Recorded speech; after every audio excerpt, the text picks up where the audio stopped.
بلکہ اللہ کی شان میں گستاخی ہے اور بندگی کے منافی ہے۔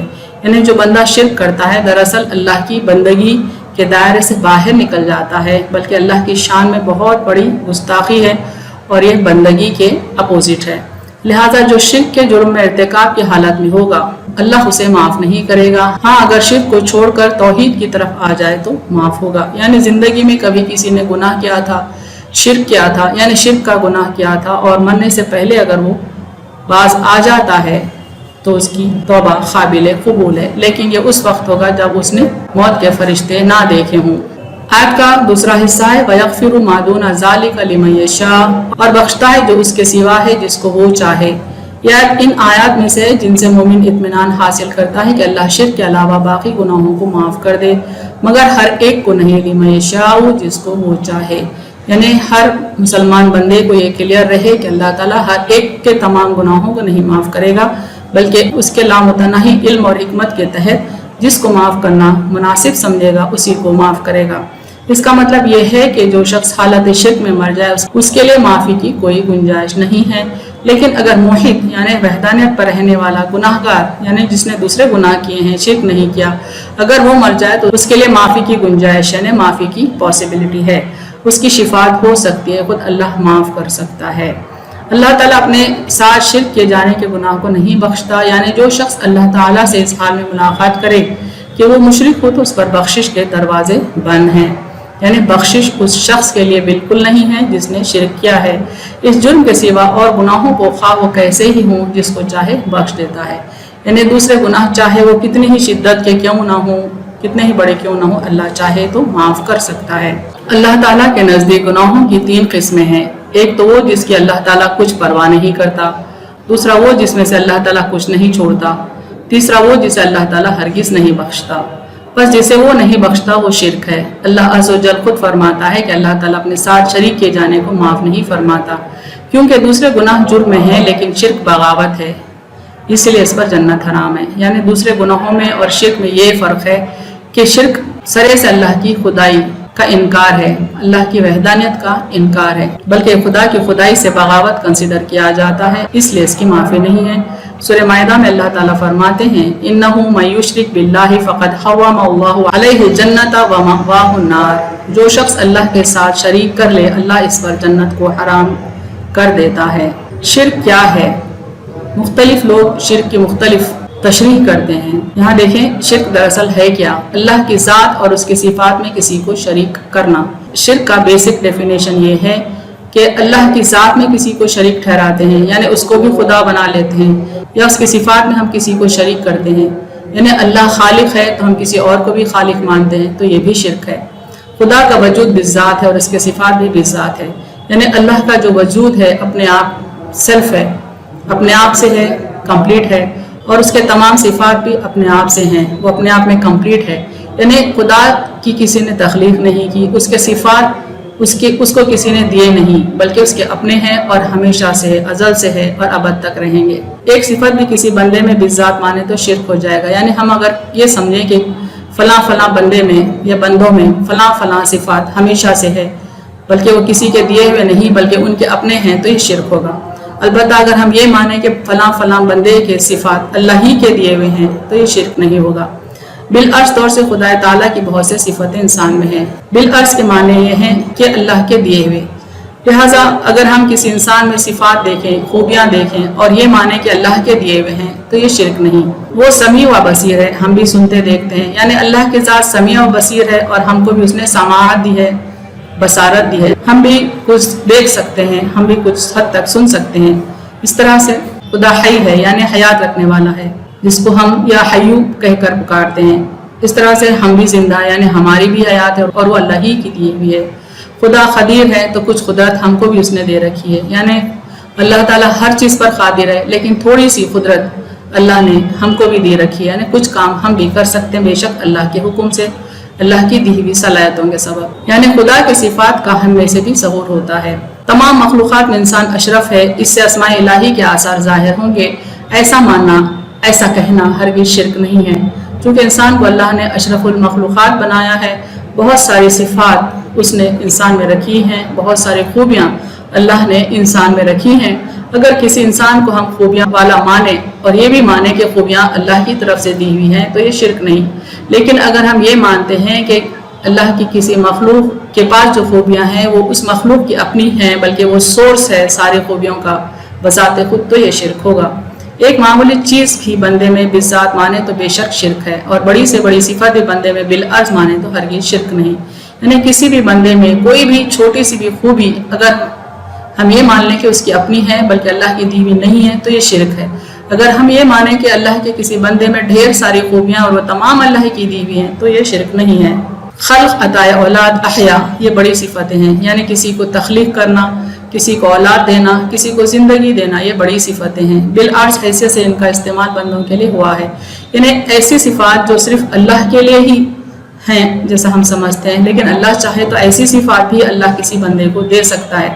جیسے اللہ تعالیٰ نے عیسیٰ علیہ السلام کو چند معجزے دیے تھے، جیسا کہ فرماتے ہیں وَإِذْ تَخْلُقُ مِنَ الطِّينِ كَهِيئَةِ الطَّيْرِ بِإِذْنِي فَتَنفُخُ فِيهَا فَتَكُونُ طَيْرًا بِإِذْنِي، اور جب تم مٹی سے جانور کی صورت میرے حکم سے بناتے تھے پھر تم اس میں پھونک مارتے تھے تب وہ میرے حکم سے اڑنے والا ہو جاتا تھا۔ یعنی اللہ تعالیٰ نے عیسیٰ علیہ السلام کو یہ معجزہ دیا تھا کہ وہ مٹی کی چڑیا بناتے اور اس میں پھونک مارتے اور کہتے کہ تو اڑ جا اللہ کے حکم سے، تو اس میں جان پڑ جاتی اور وہ چڑیا اڑنے لگتی۔ وَتُبْرِئُ الْأَكْمَحَ وَالْأَبْرَصَ بِإِذْنِي، اور مادرزاد اندھے کو اور کوڑی کو میرے حکم سے اچھا کرتے تھے۔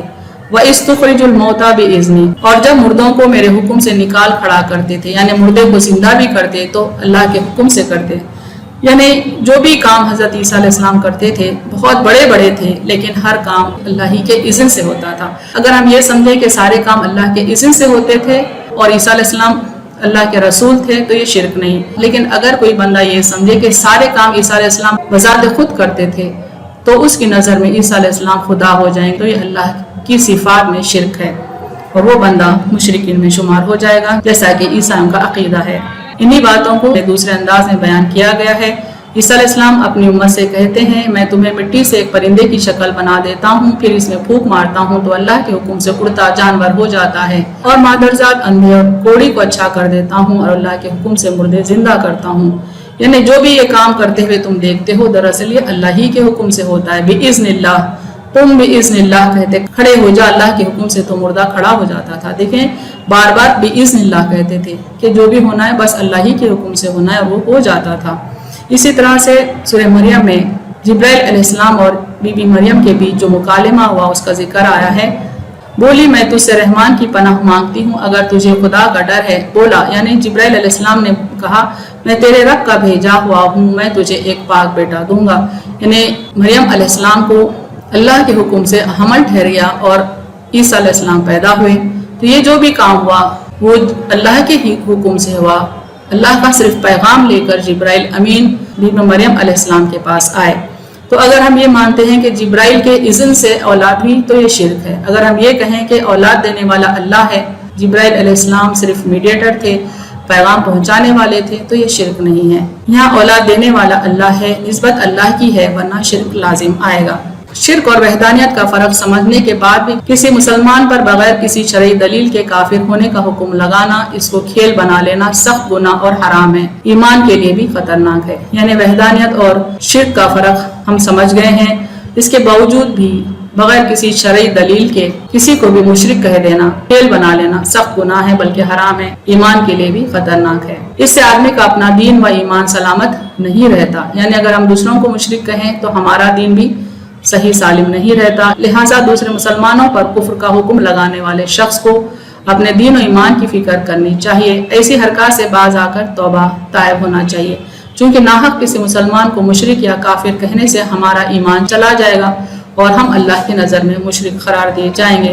ایسے شخص کو حکمت و تدبیر کے ساتھ سمجھایا جائے، اگر اپنی ان حرکات سے باز نہ آئے تو اسے قطع تعلق کرنا درست ہے۔ یعنی ناحق جو مسلمانوں کو مشرک اور کافر کا فتویٰ دے دیتے ہیں، ایسے لوگوں کو ٹھنڈے دل سے، ٹھنڈے طریقے سے، حکمت و تدبیر سے سمجھائیں۔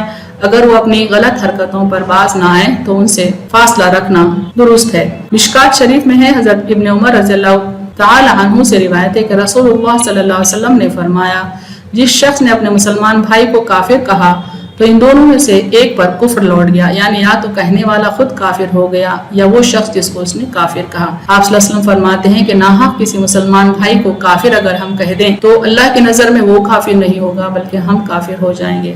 اسی طرح سے ناحق کسی مسلمان کو مشرک کہہ دیں تو اللہ کی نظر میں وہ مشرک نہیں ہوگا بلکہ ہم مشرک ہو جائیں گے۔ حضرت ابو ذر رضی اللہ تعالی عنہ سے روایت ہے کہ رسول اللہ صلی اللہ علیہ وسلم نے فرمایا کہ جس شخص نے جانتے بوجھتے کسی دوسرے کو باپ بنایا تو یہ بھی کفر کی بات ہے، یعنی ناحق کسی غیر آدمی کو ہم اپنا باپ ڈکلیئر کرتے ہیں تو یہ کفر ہے، اور جس شخص نے ایسی بات کو اپنی طرف منسوب کیا جو اس میں نہیں ہے تو ایسا شخص ہم میں سے نہیں، یعنی ایسی باتیں ہم اپنی طرف منسوخ کر لے رہے ہیں، اپنے آپ کو کریڈٹ دے رہے ہیں، تو آپ صلی اللہ علیہ وسلم فرماتے ہیں کہ وہ شخص بھی ہم میں سے نہیں، یعنی مسلمانوں کی صف میں نہیں، اور اس کو اپنا ٹھکانہ جہنم میں بنانا چاہیے۔ اور جس نے کسی کو کافر کہا یا اللہ کا دشمن کہہ کر پکارا حالانکہ وہ ایسا نہیں ہے تو یہ کلمہ اس پر لوٹ آئے گا، یعنی ناحق کسی مسلمان کو اگر ہم کافر کہتے ہیں یا اللہ کا دشمن کہتے ہیں تو یہ کلمہ اسی پر لوٹ آئے گا، یعنی اللہ کی نظر میں ہم کافر ہو جائیں گے اور اللہ ہمارا دشمن ہو جائے گا۔ چند احادیث دیکھیں گناہوں کے سلسلے میں اور ان کی معافی کے سلسلے میں۔ جس اعمال نامے میں اللہ کے ہاں کوئی بھی خط نہیں وہ بندے کا اپنی جان پر ظلم کرنا ہے، یعنی نامہ اعمال کے سارے نیکیاں اس وقت برباد ہو جائیں گے جب انسان اپنے آپ پر ظلم کرتا ہے، یعنی شرک کرتا ہے، اور جس کا تعلق یعنی جس گناہ کا تعلق اس سے اور اللہ کی ذات سے ہے، مثلا کسی دن کا روزہ جسے اس نے چھوڑ دیا یا نماز چھوڑ دی تو اللہ تعالیٰ اسے بخش دیتا ہے، اور جس اعمال نامہ کہ اللہ تعالیٰ کوئی چیز ترک نہیں کرتا وہ بندوں کے آپس سے مظالم ہیں جن کا بدلہ اور قصاص ضروری ہے، یعنی اگر انسانوں نے ایک دوسرے پر ظلم کیا ہے تو اللہ تعالیٰ اس کا قصاص ضرور دیتا ہے، حشر کے دن بدلہ ضرور دلواتا ہے۔ دوسری حدیث دیکھیں، ممکن ہے اللہ تعالیٰ ہر گناہ کو بخش دے مگر وہ شخص جو کفر کی حالت میں مرا، دوسرا وہ جس نے مومن کو جان بوجھ کر قتل کیا۔ صحیح مسلم کی حدیث دیکھیں، ایک شخص رسول اللہ صلی اللہ علیہ وسلم کے پاس آیا اور کہا یا رسول اللہ جنت واجب کر دینے والی چیزیں کیا ہیں؟ آپ صلی اللہ علیہ وسلم نے فرمایا جو شخص بغیر شرک کے مرا اس کے لیے جنت واجب ہے اور جو شرک کرتے ہوئے مرا اس کے لیے جہنم واجب ہے۔ اللہ تعالیٰ فرماتا ہے اے میرے بندے تو جب تک میری عبادت کرتا رہے گا اور مجھ سے نیک امید رکھے گا میں بھی تیری جتنی خطائیں ہیں انہیں معاف فرماتا رہوں گا۔ میرے بندے اگر تو ساری زمین بھر کے خطائیں بھی لے کر میرے پاس آئے تو میں بھی زمین کی وسعتوں جیسی جتنی مغفرت کے ساتھ تجھ سے ملوں گا بشرطے کہ تو نے میرے ساتھ کسی کو شریک نہ کیا ہو۔ جو بندہ لا الہ الا اللہ کہے پھر اسی پر اس کا انتقال ہو وہ ضرور جنت میں جائے گا۔ یہ سن کر سیدنا ابو ذر رضی اللہ عنہ نے دریافت کیا کہ اگر اس نے زنا اور چوری بھی کی ہو؟ آپ صلی اللہ علیہ وسلم نے فرمایا گو اس نے زناکاری اور چوری بھی کی ہو۔ 3 مرتبہ یہی سوال جواب ہوا۔ چوتھے سوال پر آپ صلی اللہ علیہ وسلم نے فرمایا چاہے ابو ذر کی ناک خاک آلود ہو۔ پس سیدنا ابو ذر رضی اللہ عنہ وہاں سے اپنی چادر گھسیٹتے ہوئے یہ فرماتے ہوئے نکلے کہ چاہے ابو ذر کی ناک خاک آلود ہو، اور اس کے بعد جب کبھی آپ یہ حدیث بیان فرماتے یہ جملہ ضرور کہتے، یعنی جو بندہ لا الہ الا اللہ پڑھتا ہے اور پھر اس کا انتقال ہو جاتا ہے، یعنی وہ کوئی شرک نہیں کرتا، تو پھر اللہ تعالیٰ اس کے تمام دوسرے گناہوں کو معاف کرنے پر قادر ہے، اگر وہ چاہے تو ضرور معاف کر سکتا ہے۔ ایک صحابی نے پوچھا کہ کیا انسان نے زنا اور چوری کی ہو تب بھی کیا اللہ معاف فرمانے پر قادر ہے؟ تو آپ صلی اللہ علیہ وسلم نے فرمایا کہ یقیناً اللہ تعالیٰ زنا اور چوری بھی معاف کر سکتا ہے اگر وہ چاہے۔ ایک حدیث دیکھیں سنن ابو داؤد کی، آپ نے فرمایا بنی اسرائیل میں 2 شخص تھے، ایک تو عبادت میں بہت چست چالاک اور دوسرا اپنی جان پر زیادتی کرنے والا، اور دونوں میں دوستانہ اور بھائی چارہ تھا۔ عابد بسا اوقات اس دوسرے کو کسی نہ کسی گناہ پر دیکھتا رہتا تھا اور کہتا رہتا تھا کہ اے شخص باز رہ۔ وہ جواب دیتا تو مجھے میرے رب پر چھوڑ دے، کیا تو مجھ پر نگہبان بنا کر بھیجا گیا ہے؟ ایک مرتبہ عابد نے دیکھا کہ وہ پھر کسی گناہ کے کام کو کر رہا ہے جو گناہ اسے بہت بڑا معلوم ہوا، تو کہا افسوس تجھ پر، باز آ۔ اس نے وہی جواب دیا تو عابد نے کہا اللہ کی قسم اللہ تجھے ہرگز نہ بخشے گا یا جنت دے گا، یعنی وہ عابد نے بہت بڑی بات کہہ دی، اللہ کی قسم کھا لی اس بات پر کہ گناہگار کے گناہ نہیں بخشے جائیں گے۔ اللہ تعالیٰ نے ان کے پاس فرشتہ بھیجا جس نے ان کی روحیں قبض کر لی۔ جب دونوں اللہ تعالیٰ کے ہاں جمع ہوئے تو اللہ تعالیٰ نے اس گناہگار سے فرمایا جا اور میری رحمت کی بنا پر جنت میں داخل ہو جا، اور اس عابد سے فرمایا کیا تجھے حقیقی علم تھا، کیا تو میری چیز پر قادر تھا، اسے جہنم کی طرف لے جاؤ۔ نبی کریم صلی اللہ علیہ وسلم نے یہ بیان فرمایا اس کی قسم جس کے ہاتھ میں ابو القاسم کی جان ہے، اس نے ایک کلمہ زبان سے ایسا نکال دیا جس نے اس کی دنیا اور آخرت برباد کر دی، یعنی عابد بندہ جس نے ساری زندگی اللہ کی عبادت کی صرف ایک غلط جملہ کہنے پر گرفت میں آ گیا، اس کی دنیا بھی برباد ہو گئی اور آخرت بھی۔ وہ جملہ یہ تھا کہ اس نے اللہ کی قسم کھا کر یہ کہہ دیا گناہ گار بندے کو کہ اللہ اس کو ہرگز نہیں بخشے گا۔ تو اللہ تعالیٰ اس قدر ناراض ہوا کہ گناہ گار کے تمام گناہوں کو بخش دیا اور عابد کی ساری بندگی، ساری عبادت کو رد کر دیا گیا اور اسے جہنم میں بھیج دیا گیا۔ سورہ نساء آیت 48 جو انڈر کنسیڈریشن، اس کا لاسٹ پارٹ دیکھیں، وَمَن يُشْرِكْ بِاللَّهِ فَقَدِ افْتَرَىٰ إِثْمًا عَظِيمًا، اور جس نے اللہ کا شریک ٹھہرایا پس اس نے باندھا بڑا گناہ۔ جیسے اور آیت میں ہے إِنَّ الشِّرْكَ لَظُلْمٌ عَظِيمٌ، بے شک شرک بہت بڑا ظلم ہے۔ سیدنا ابن مسعود رضی اللہ عنہ سے مروی ہے، فرماتے ہیں میں نے کہا یا رسول اللہ سب سے بڑا گناہ کیا ہے؟ فرمایا یہ کہ تو اللہ تعالیٰ کا کسی کو شریک بنائے حالانکہ اسی نے تجھ کو پیدا کیا ہے۔ اہم نکات دیکھیں اس تفسیر کے۔ اللہ تعالیٰ سوائے شرک کے ہر گناہ معاف کر سکتا ہے۔ اس کے معنی ہرگز نہیں کہ دوسرے گناہوں کے لیے انسان کو کھلی چھوٹ دی جا رہی ہے۔ گناہوں کو معاف کرنے کے لیے رب کا اذن یعنی اس کی منشا چاہیے، چونکہ اس کا علم اور اس کی حکمت لامحدود و لامتناہی ہیں، اسی لیے وہ بہتر جانتا ہے کہ کس کے گناہ کو معاف کیا جائے اور کس کے گناہوں کو نہیں۔ جس نے شرک کیا اس نے گناہ عظیم کیا، اپنے آپ پر ظلم کیا، اللہ کی خدائی سے بغاوت کی، لہٰذا وہ ناقابل معافی ہے۔ ان الشرک لظلم عظیم، بے شک شرک بہت بڑا ظلم ہے۔ وآخر دعوانا ان الحمد للہ رب العالمین۔